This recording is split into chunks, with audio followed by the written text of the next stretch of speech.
mtu wa kwanza sasa ambaye bado hajamjua Yesu Kristo, lazima umweleze faida za kumpokea Yesu Kristo, kwamba Yesu ni njia, kweli na uzima, kwa sababu hatutakwenda kwa Baba bila kupitia Yesu Kristo.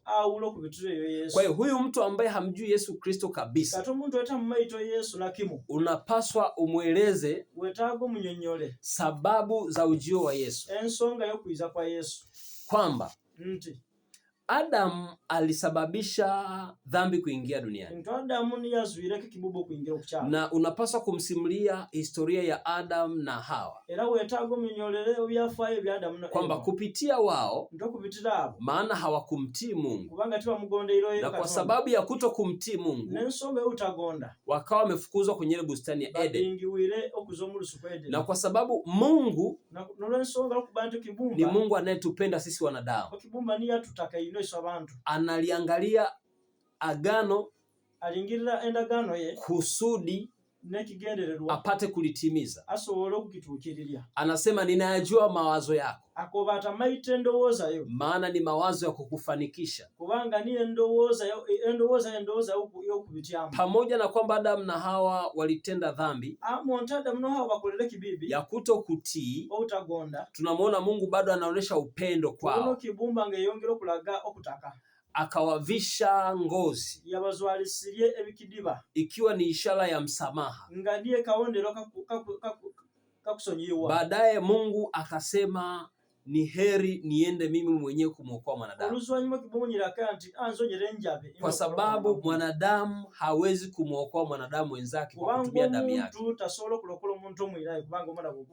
Ndio tunaona Mungu anakuja duniani kwa jinsi ya mwili, na katika huo ujio wake watu walimtizama wakaona ni mwili, lakini ile roho iliyokuwa ndani ya huo mwili alikuwa ni Mungu mwenyewe.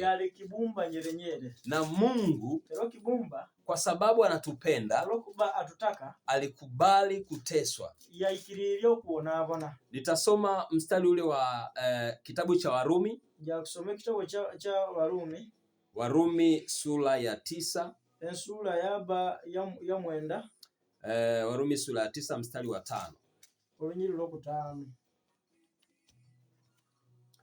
Tukisoma Warumi sura ya 9 mstari wa 5 inasema, Warumi mwenda itana kwa bahati, inasema, ambao mababu ni wao, na katika hao alitoka Kristo kwa jinsi ya mwili, ndiye aliye juu ya mambo yote, Mungu mwenye kuhimidiwa milele. Amina. Maana yake huyu, karibu usome kwa Kiganda waweze kusikia. Era nibo abazwa omumpete jabazayiza baiswe, era muyibo Kristo mwasibuka omukikula kye ng'omuntu, iyo kibumba afuga buli kimu, era tumuwujenge emirembe. Amina. Amen. Sasa tunaona kwamba hili andiko linazungumzia uungu wake. Tuona anunte kiwandiko kino kitumula ku Katonda we. Sasa ukisoma pia kwenye kitabu cha Yohana, sura ya 1 mstari wa 1, inamzungumzia huyu roho. Inasema kuwa huyu roho ni Mungu mwenyewe, kwa sababu pasipo huyo roho hakikufanyika chochote, na huyo roho ndo Mungu mwenyewe. Nitasoma Yohane 1:1. Inasema, hapo mwanzo kulikuwako neno, naye neno alikuwako kwa Mungu, naye neno alikuwa Mungu. Kwa hiyo Mungu ni roho. Na kama Mungu ni roho, maana yake ni kwamba hakuna asichokiweza. Era bantu kibumba niyo moyo, kitegeza nti oula kyatasobola. Sasa Mungu ujio wake mkuu ilikuwa ni kumwokoa mwanadamu. Taifa lililokuwepo kipindi hicho, kipindi anasema yeye ni mfalme, wao walifikiri ni ufalme wa hapa duniani.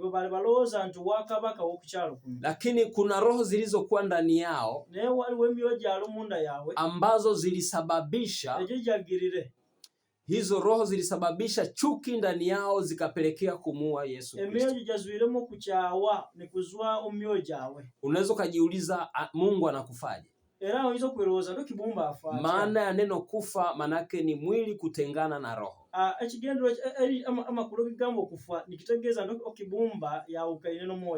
Na ndio maana tunamwona Yesu pale anasema Eloi Eloi sabachthani. Sasa anaposema lama sabachthani manake Mungu wangu mbona umeniacha? Eloi Eloi lama sabachthani. Mungu wangu mbona umeniacha? Kibumbo wange lwaki ondekere. Tafsiri ya kusema Mungu wangu umeniacha manake roho ilikuwa inatengana na mwili. Kwa hiyo kupitia ile roho ambayo ndo Mungu mwenyewe, ambayo kwa macho huwezi ukaiona, ulikuwa ni udhihirisho kwamba Mungu alikuwa ndani ya ule mwili. Lakini pia tunaona Yesu baada ya kuwa amekata roho, kuna matukio yalitokea pale. Ilikuwa yapata saa 6 mchana, lakini jua lilizima, kukawa na giza ndani ya masaa 3. Na baada ya giza kukaa ndani ya masaa 3,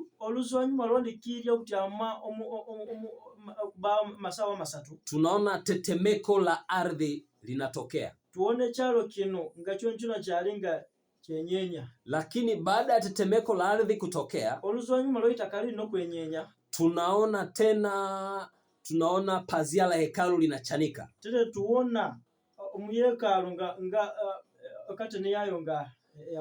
Tunapozungumzia pazia la hekalu kuchanika,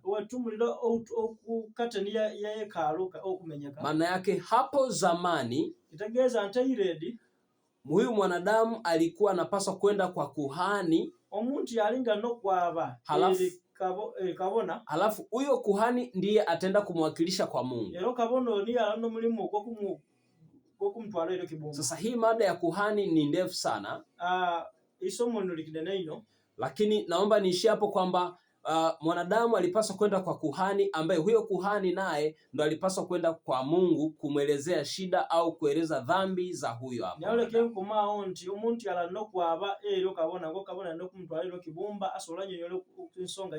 Na mahali pale palikuwa panaitwa patakatifu pa patakatifu, ambapo kuhani alipaswa kuingia pale. Lakini tunaona mabadiliko sasa. Pazia la hekalu lilipochanika, tunaona kuhani anakuwa ni mkuu ambaye ni Melkisedeki. Hatutaenda tena kwa kuhani kueleza dhambi zetu au matatizo yetu. Maana yake tutenda moja kwa moja kwa Yesu Kristo. Kwa hiyo matatizo yetu tunaweza tukawa tuko chumbani, lakini tukamweleza Yesu matatizo yetu.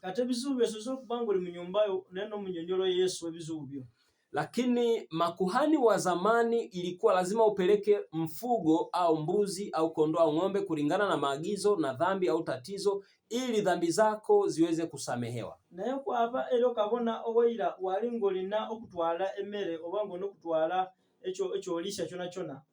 Lakini habari njema ni kwamba pazia la hekalu limechanika. Na baada ya pazia la hekalu kuchanika, tunaona sisi tayari tumekuwa karibu na Yesu. Tumekuwa karibu na Mungu. Kwa hiyo tunaposema kumpokea Yesu Kristo, maana yake ni nini? Maana yake ni kwamba ninaamini kwamba Mungu alikuja duniani akanikomboa mimi mwanadamu, akakubali kufa kwa ajili yangu.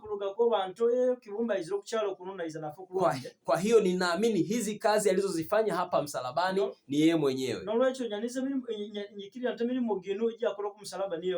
Kwa hiyo kitendo cha kuamini tayari wewe umefanyika kuwa mwana. Ukisoma Yohane 1:12 nasema ya kwamba wote waliompokea walifanyika kuwa wana.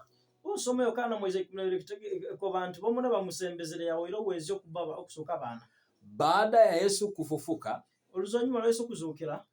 tunaona kwamba kuna matukio mengine tuliyaona tuona wali ebintu byabayirewo bindi ambao ulikuwa ni ushuhuda. Ngali ujulizi. Alikutana na wanafunzi yasinkaine abegibe, akawaambia msiondoke hapa mjini n'abakoba timwazu anu mukibuga mpaka itakapotimia ahadi ya Baba, mpaka yeizula ekisubizo cha Baba. Ukisoma Luka 24:49, osoma Luka 24:45, Yesu anawaambia subirini, msiondoke hapa mjini, kaeni mpaka. Yesu wakati mwanzo anu mutia manu mpaka. Na wanafunzi wake walitii. Nabegibe bagondere. Na walikuwa 120. Balichukua 200. Kwa sababu walitii, walikuwa bagondere, akiwemo Simoni, na Bairemu, wakiwemo wakina Matia, na Matia mwana wa Bairemu, ambaye huyo Matia ndiye aliyeweza kuchukua nafasi ya Yuda Iskariote aliyemsaliti Yesu Kristo. Na wanafunzi wengine wote ambao ni idadi yao 12. Tukiona na wengine wengi ambao jumla yao ilikuwa ni 120.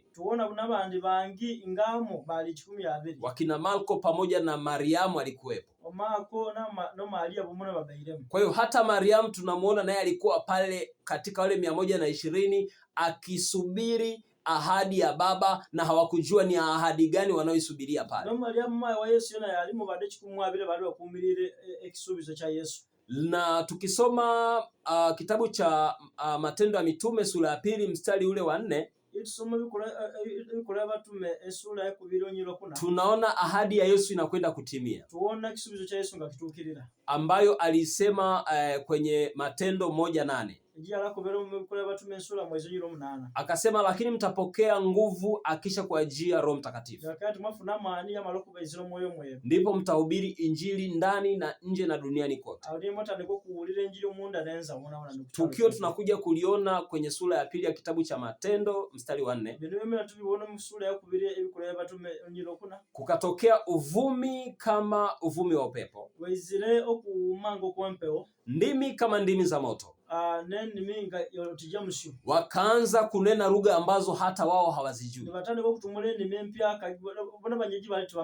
Tunaona nguvu ya Roho Mtakatifu ilidhihirishwa pale, ahadi ya Yesu Kristo. Petro alitoka nje kuwaelezea watu waliokuwa nje wakisikiliza lugha zile. Akawaambia, jamani, hii ni ahadi ya Yesu Kristo aliyotuahidia kwamba Baba wa mbinguni atatuletea Roho Mtakatifu. Na Yesu kwa sababu ya utii, hakutaka moja kwa moja kusema mimi ni Mungu moja kwa moja, kwa sababu ya ule mwili aliyokuwa ameuvaa. Na kila jambo alikuwa anasema Baba, nitamwambia Baba. Alikuwa anatamani watu wajue kwamba akili zetu na fahamu zetu mtizame Baba aliye juu, kwa sababu alijua hata ukaa muda mrefu hapa duniani.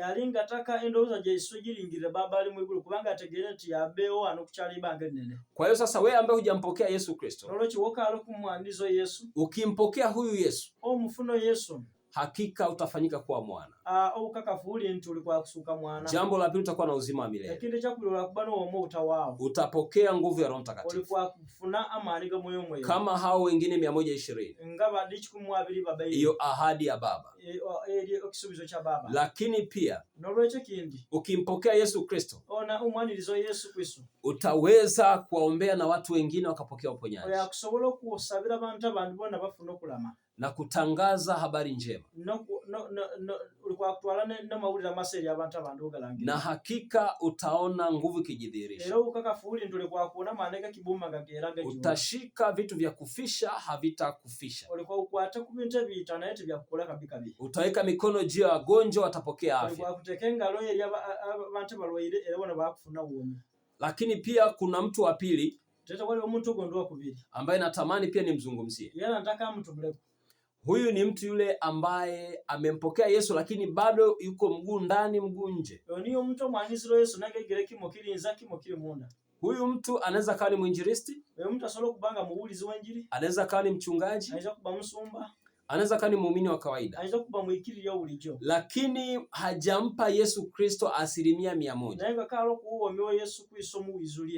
Unakuta yupo tayari aseme uongo, yupo tayari amchukie rafiki yake, hata kunia moyoni kwamba huyu mtu nitamkomesha.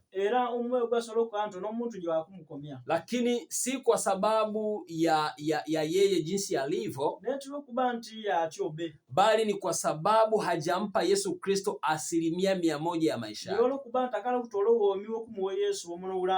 Ukimpa Yesu maisha yako, hakika hautakuwa na maisha yasiyo na ushuhuda. Tunashindwa kuwa mfano kwa sababu ya maisha tuliyojiwekea nusu kwa Yesu Kristo.